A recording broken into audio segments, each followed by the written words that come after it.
All right. We've got a couple of things. Clyde has a little bit of sickness.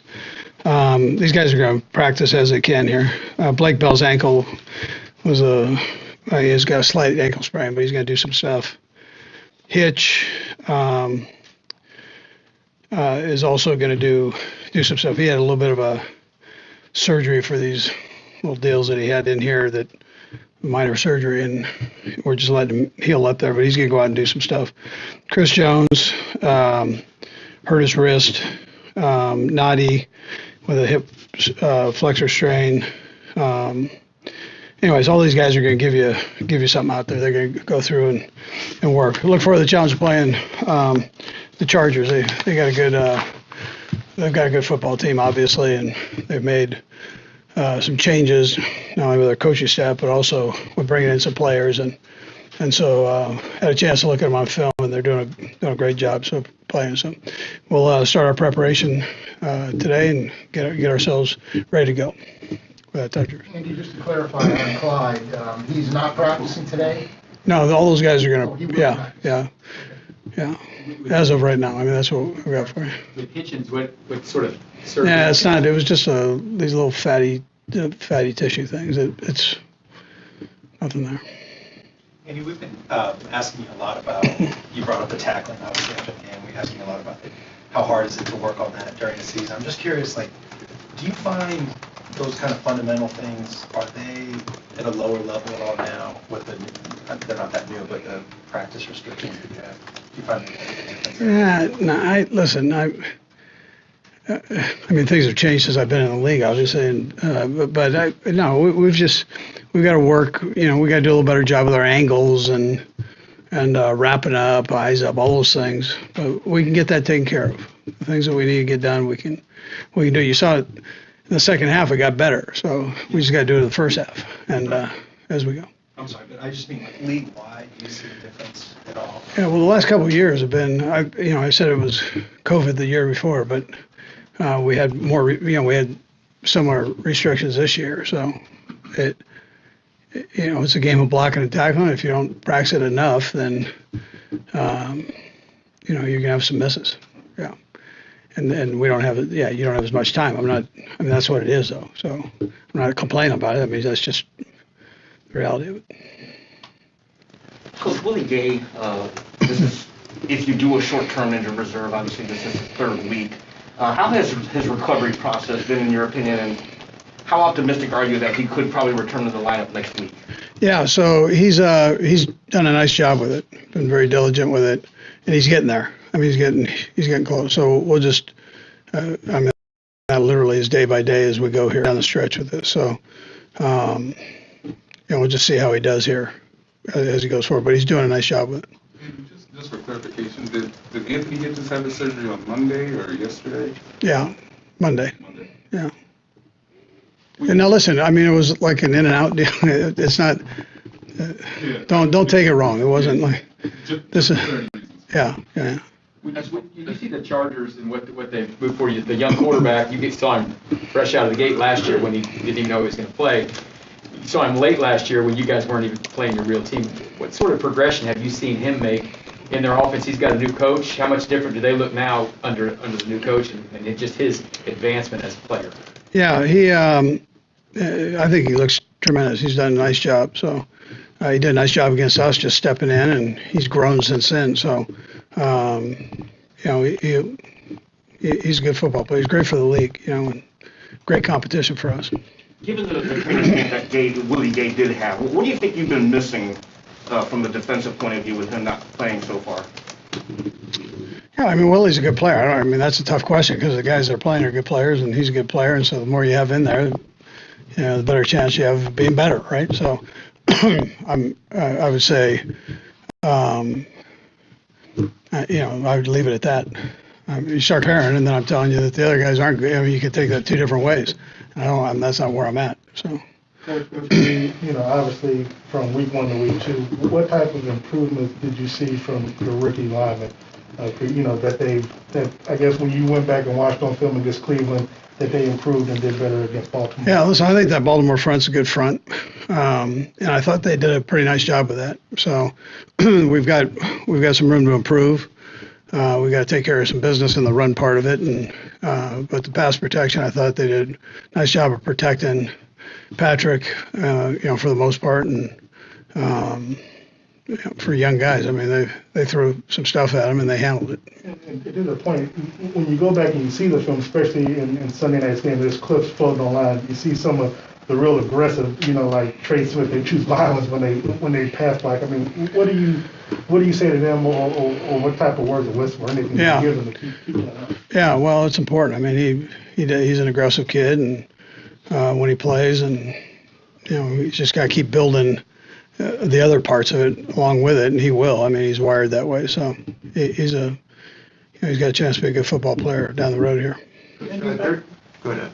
Andy, what is it that you see from Sorensen, that he's kind of the every down guy, and maybe not so much from Thornhill, where he's still the part-time guy? Yeah, so I think both are good players, and both have their space to play, and Spags kind of works him in the way he sees fit on it.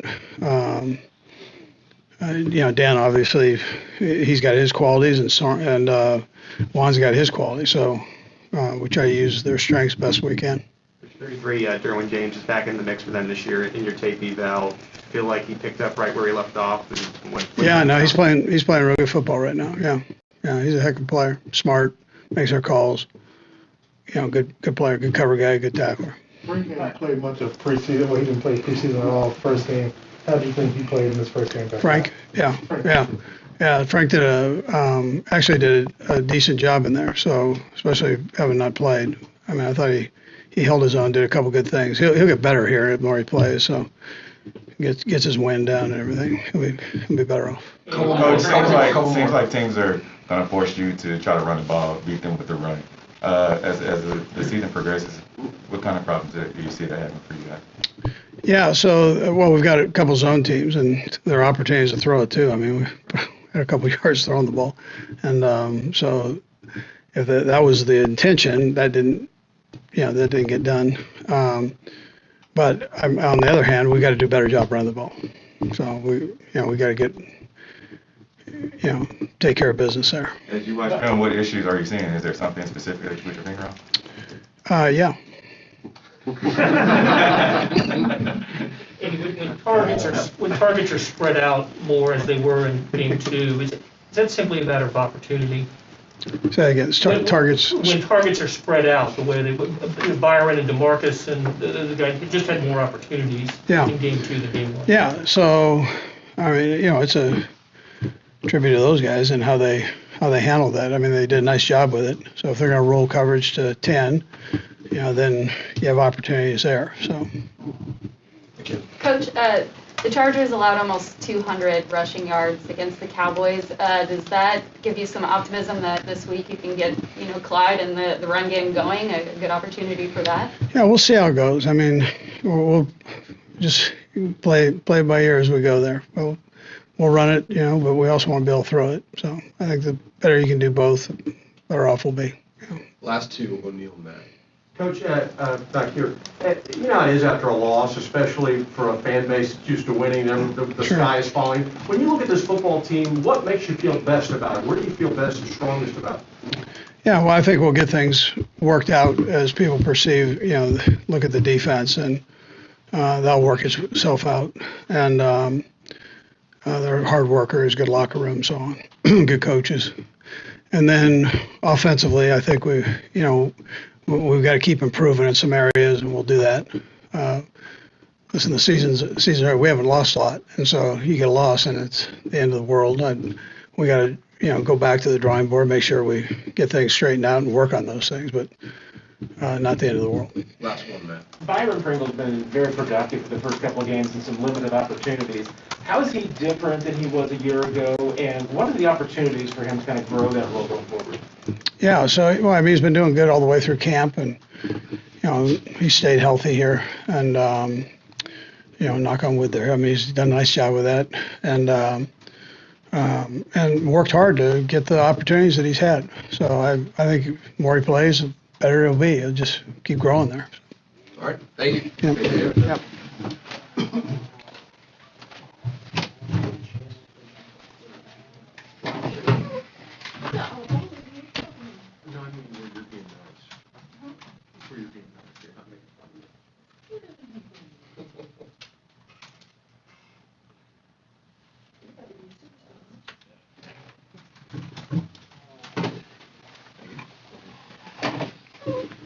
All right, guys. You guys haven't been used to losing a game in September, right? Mhm. Have you seen? You haven't seen it probably a whole bunch yet this week, but attitude-wise, trying to come back and jump back on. What have you seen from the guys? Yeah, I mean, I think everybody's ready to go. We lost a really good football team, and it was a really good football game. But it's still a long season, and we got an AFC West opponent, a great football team coming into town. So you got to kind of turn the page and move on to the next opponent. You guys were taking everyone's best shot last year. Obviously, you were trying to run it back and go back to the Super Bowl. Did it feel even different this last week with full stadium and the fans all there too? I mean, this is going to be kind of like that all year, right? Everyone's gunning for you guys, and the fans added on top of it, I think probably make it even more difficult. Yeah, I mean, there's really nothing better than that. I mean, just be able to go into an environment like that.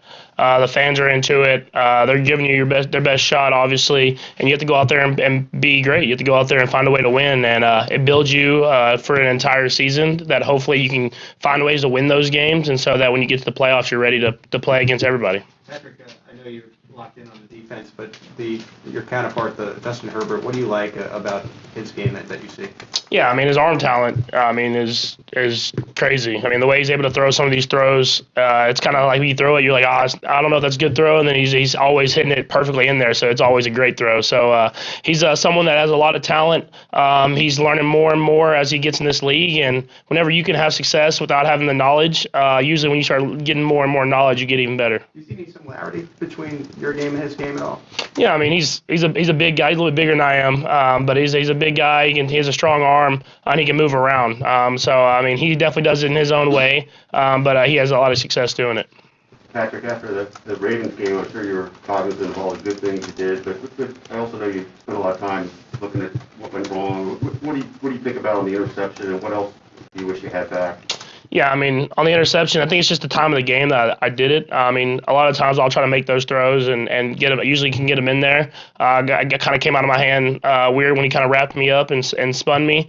But yeah, you just can't do that at that time of the game. Just go to the check down, punt the ball, trust in your defense to get the stop, and that's how you win football games. Is there anything else that stood out to you that, I mean, I'm sure you always wish you had a couple plays back, but anything else in particular you learned from looking back at it? Yeah, I mean, I thought I did a lot of good things in the game. I thought the offense did a lot of good things. I think trying to find ways to get Tyreek involved more whenever he's getting that double coverage. I know it's hard, and we trust other guys to go, but it's usually good when you get the ball in his hands. And so, we'll continue to work on that, as I'm sure more teams will try to double cover him. And guys will step up, and we'll find ways to get him the ball when we can. You guys have struggled a little bit running the ball. What are you seeing, from your point of view where you are?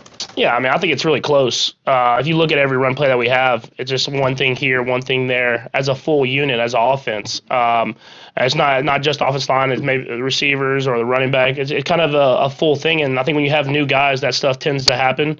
But I think as the season goes on and people get a real good feel for each other on the offensive line and with the receivers and tight ends and the running backs, I think that will pick up, and we have the guys to do it, so I'm sure it will.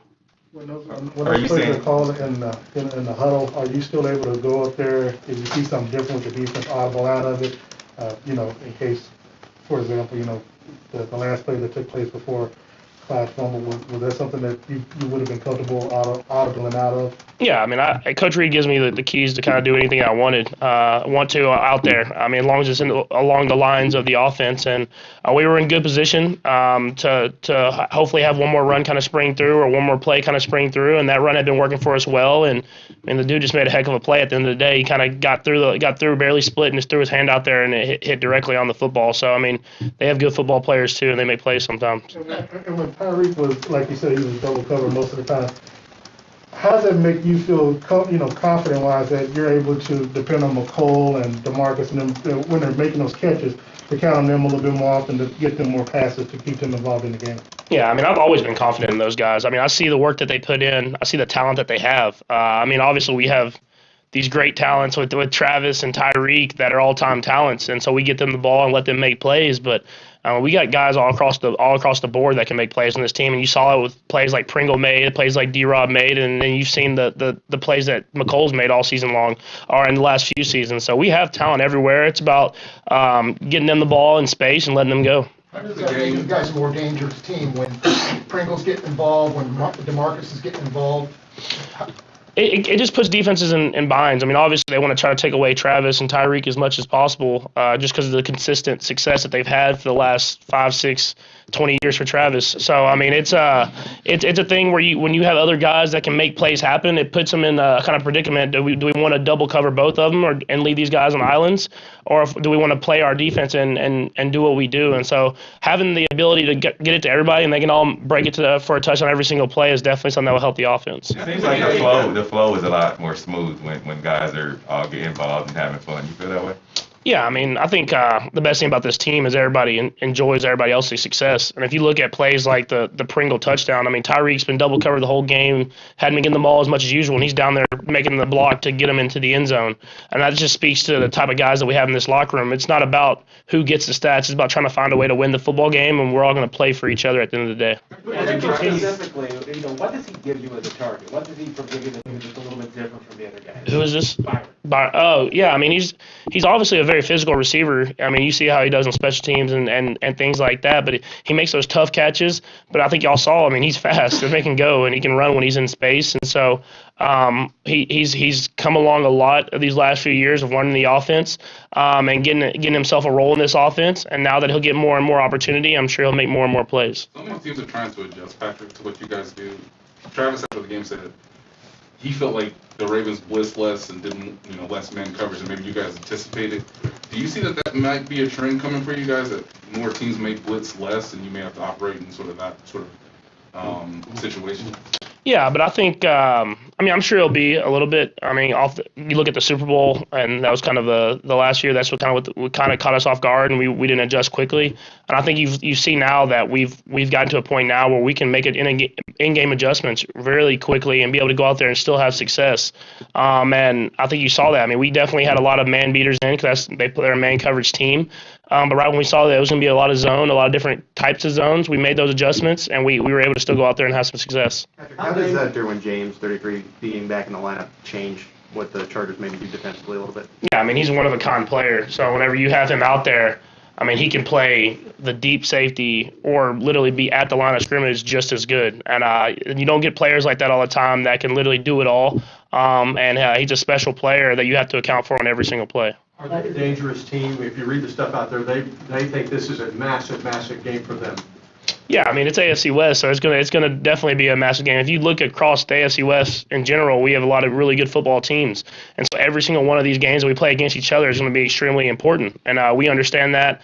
And they have a lot of playmakers that are healthy, that are ready to go, and I'm sure they want to win.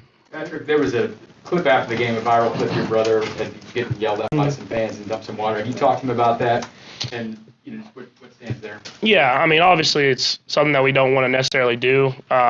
There was things said to him and Brittany that you don't see kind of on the clip. But I mean, he's been good at it, at not trying to respond to that stuff. He takes a lot, and he's usually pretty good at it, and he'll learn from it, and just try to stay away from those people as best he can. I know it's early, but the defense seems like they've been struggling a little bit the first two games. Does that put anything, like, as far as in your hands, is that you have to go out and just outscore teams to win? No, I mean, I have, like I talked about my receivers, I have full trust in that defense. I mean, we got players out there that have made plays for us for a couple years now. We have a lot of talented guys that are interjoined in that kind of group of guys. And with Spags running that show and the history that he's had of coaching up defenses, I'm sure that they'll continue to get better. We'll continue to get better as an offense, and hopefully we can peak at the right time during the season that we can make another run at it. Okay, thanks, guys. Thanks, Patrick.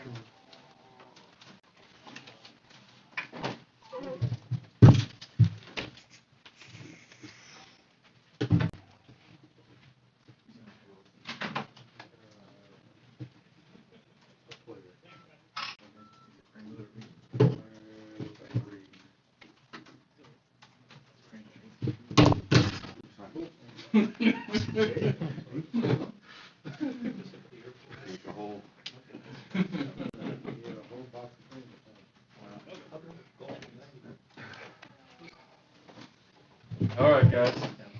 Jarran Reed, go ahead, fire away, guys. Jarran, teams have run the ball pretty well so far against y'all. It's some really good rushing teams.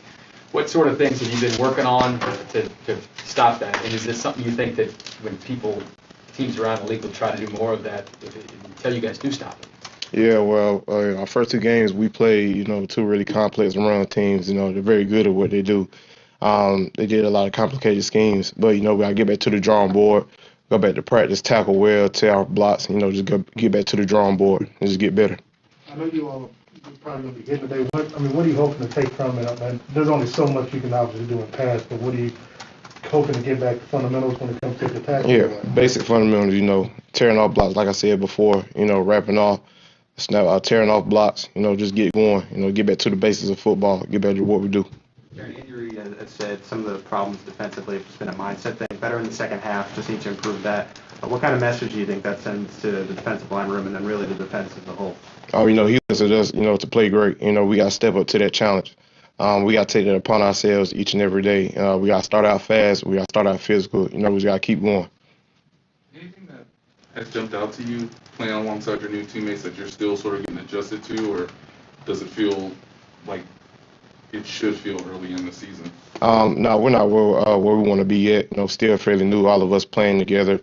We got a long way to go. We got 15 more games, plus playoffs. I'm pretty sure we'll be there. But we can get better as we go. We're not gonna hold our heads down. We're gonna keep getting better each and every day.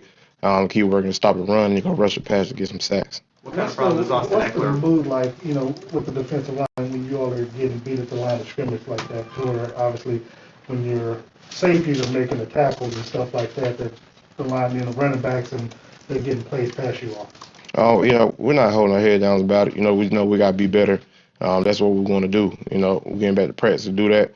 And we're going to try to get off blocks. And each game we get better. Is there anybody else you're going to face that can do to you what Lamar Jackson does? I think he's one of a kind in the league. He's a real special talent. He was obviously the MVP of the league for a reason. He's special at what he does, but that's behind us now. We're moving forward. Based on your tape study, why does Austin Eckler present such a challenge to defend here? He's a total three-down back. He can run the ball well. He can catch the ball in the backfield. They can get him the ball with screens. I'm pretty sure they're going to try to get the ball to him, based off what we put on film for the past two games. But, we got to focus on the whole team as well and, just get to the game plan and get going. Jarran, last year with the Seahawks, you guys gave up some points early in the season, kind of turned that around toward the end. What's the key to getting this kind of thing turned around in the middle of the season? Just keep going. And, you got to get better each and every day, and it's going to start with practice. You got to practice to prepare for the games. And we got to prepare. We got to come in. We got to be physical. We got to stop the run. We got to tear our blocks. We got to make tackles. It's going to take all 11 of us as a defense. Was there a big adjustment? First game you didn't have Frank Clark or Tyrann Matthews to the second game. Did you feel or did you see a big difference with the way the defense played in those two games? Yeah, you definitely want those guys on the field. They're great guys. They're great guys to play with, especially having Tyrann back there in the back end. Having Frank down the edge. It's definitely giving us advantage. So now we got to put it all together and have a complete defense. Darren talked a lot about the communication. I know it's more, prevalent on the back end, but how do you feel like communication is between all 11 guys? We definitely have to communicate better. That's one thing we definitely talked about. And we're going to pick up on that. We're still fairly new with each other, still feeling each other out. But, as each game going, I think that's going to get better as well with everything else. How mad are you guys at your performance over these last two games, especially when you look at the tape as a group? We're pissed off. It's not to our standards. And we have very high standards. And trust me, we're definitely going to get on that, get it down, and just keep going, man. We got to keep our heads up. We don't get down on nothing. We know who we are, and we're going to stand on that. What was the intensity like? You guys played last year. Sometimes we were some fans, sometimes we weren't fans. Now you're on this team that had been to 2 straight Super Bowls. I mean, it obviously meant a lot to Baltimore because they hadn't beaten the Chiefs for a while. But you guys got to be ready for that every single time you go on the road with full houses and that big target on the Chiefs' backs. Yeah, we got to expect we're going to get each team the very best. Just because of what the Chiefs had done the past few years. So when teams come in here, it's their Super Bowl to them. So, we just got to stay grounded, and we got to take each game as that. We got to take each game as we're going to get the team's best, and we got to step up to that challenge, and we got to play that much better. With the red zone issues that you guys have had, anything that you've sort of seen on tape that, you can improve on, and just how much are you guys as a collective group looking forward to sort of changing that issue so far? Yeah, we just got to get off. We got to make the plays. We got to make the plays in the red zone, man. Preferably, we got to stop the run right there. It's being put out there on film the past 2 games. We know we got to work on it. We can get better at that. Great, thanks, Jarran. Appreciate it. All right, guys. Well, Byron coming in next.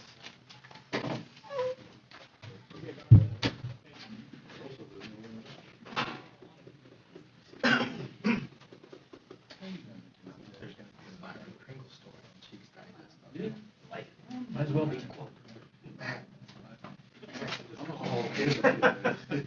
Roger, wasn't thinking that one all the way through. No, you're okay. No, I'm good. All right, guys, fire away. All right, you got a chance to get the first touchdown last week against the Ravens. How'd it feel? What was the play call? Take us through that. I don't feel well because we didn't come out with a dub, but when Pat threw me the ball, the middle of the field was open, and I just turned up vertical, and I made one defender miss, and I seen Tyreek on the left-hand side of me, and his man was guarding him, was coming close to me, and I just gave him a right foot in the ground and just outran him to the end zone. How good does that feel, Byron, knowing that that's one of the things you tried to improve on this offseason was your quickness and your speed? It feels good to be able to move better, feel better, have a lot of energy now because I lost weight this offseason, and just trying to keep improving. You also kind of escorted Travis Kelce into the end zone on his touchdown, and you guys had great blocks on that. Just how good does that feel to help a teammate get in the end zone? Yes, sir. I got that mentality. I don't stop till the whistle blow. So I just keep working, and any defender by me, or if I see them about to make a tackle, if I'm in the area, I try to block them. Everybody in the wide receiver room has their own skills and are a little bit different. What is it that you feel like separates you that makes you a little bit different receiver to target than the other guys? I just got that want to know mentality. I'm pretty sure they do too, but I feel like it's a war zone to me because I'm not trying to lose my battle, and if the other 10 guys have that same mentality, we'll come out with the dub. So as long as if I'm pulling my weight, the other 10 pulling their weight, we'll come out with a dub. So I just had that want to know mentality. Lauren, you talk about the mentality of, having one and know mentality, but when you notice that guys like Travis and Tyreek, are getting more of the balls thrown their way, how does that keep you, going? What are your thoughts on that? As long as we come out with a dub at the end of the day, them guys, they special, first off. With that special talent and minds with me with the want to know mentality, it's something that you can't stop, can't coach that mentality. You can't coach that. If it's not in you, it's just not in you. So when you got that, plus the talent with 87 and 10 half, it's great. When you look at the Sunday's game, what challenges do you see with their defensive backfield with the wide receiver? Can you say that again? With this weekend's game coming up against the Chargers, what do you see, or what have you seen on film thus far that will present some challenges to your wide receiver core? We just got to go out there and keep doing what we're doing. Just keep going at a high speed. Don't slow down to their level, and just keep moving the ball. You had a full house at Arrowhead and then a full house on the road. How much different does this feel compared to last year, especially, and just the intensity from fans and the players on the field to get their crack at the Chiefs, especially those road games? It's just a blessing to have those fans come out because, at Arrowhead, all the fans come out. It doesn't matter the weather. They coming out, and they got that positive energy, and they going to yell for 4 quarters straight, and it just boosts us up and just give us an extra push. How much different did it feel like in Baltimore? Last year you went to Baltimore, I think there were 400 or 500 people there, right? Because they had maybe friends and family in. How much more hard is the road going to be now with that? You mentioned what Arrowhead is with that same kind of feeling on the road. It helped the home team because they have the crowd. But to us, we just block the noise out, and we practice with noise when we have a road game. So it's nothing new to us. So we just go out there and execute, and we'll come out on top. Josh, you've been with Patrick for a few years now. Just, are there anything that you notice differently? How has he been with you guys in the huddle that is maybe different from when you first were with the team? To me, he's still the same Pat since I've been here. He worked hard, a great leader, and he put us in the right position in situational ball to be in the right spot at the time. So I don't think there's no change. I guess how would you say how does he show his leadership best, in your opinion? With the ball, like getting us in the end zone, scoring, moving the ball downfield with ease, and just making the correct reads and throwing the ball on time. Byron, you keep making plays in just a variety of ways, whether it be scoring touchdowns or kick return, blocking for other guys. How much pride do you take in just being a complete player and contributing in different ways? I take it personal. Like I said, I got the want to know mentality, and I want to win at the end of the day. If the coaches put me in, obviously they see that I can contribute to the team coming out with the dub at the end of the day. So I go out there and don't make them feel like they did the wrong move by putting me in that position. So I go out there with a high motor, and just try to dominate my man. Coach Reid and Patrick both talked about your potential with more and more opportunities, and it sounds like you're going to be getting more and more opportunities as it goes along. What does that mean to you? I mean, what do you feel like is your potential if you keep getting more work? Obviously, it seemed like the offseason paid off. Just go out there and execute. They put me out there. I'm going to go out there and execute at a high level and just be me. There's no pressure, and just be calm and relaxed, but just an applying pressure the whole 4 quarters while I'm in there. What's it mean to you that you've won the trust of those guys like Coach Reid and Patrick? It means a lot because he a Hall of Fame coach. Patrick on his way to be one of the best quarterbacks in the league, and see that my off-season training working, and I'm gaining trust from those guys, and it's just a blessing to be in this position. Do you have any thoughts on your Wildcats playing down at Oklahoma State? They're ranked this year. Can you say it again? K-State's ranked 25th this week, and they're going on the road to play at Oklahoma State. What do you think? We're going to come out with that dub. E-Mob, baby. E-Mob, baby. Let's go. Thanks, Byron. All right, y'all. K-State. We got